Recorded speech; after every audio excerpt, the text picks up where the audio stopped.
आपण पाहत आहात कराड टुडे न्यूज.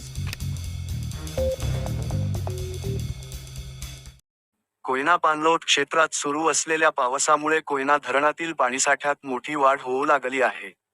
आज सोमवार दिनांक 27 जुलै 2026 रोजी धरणातील पाणीसाठा 78 टीएमसी इतका झाला आहे. तर धरण 74% भरले आहे. आज सकाळी 8 वाजेपर्यंत कोयना येथे 76 मिलीमीटर, नवजा येथे 88 मिलीमीटर पावसाची नोंद झाली आहे. सध्या धरणात 22,294 क्युसेक पाण्याची आवक होत आहे. दरम्यान सुरू असलेल्या पावसामुळे कृष्णा नदीच्या पाणी पातळीत मोठी वाढ झाल्याने खोडशी बंधारा ओसंडून वाहू लागला आहे.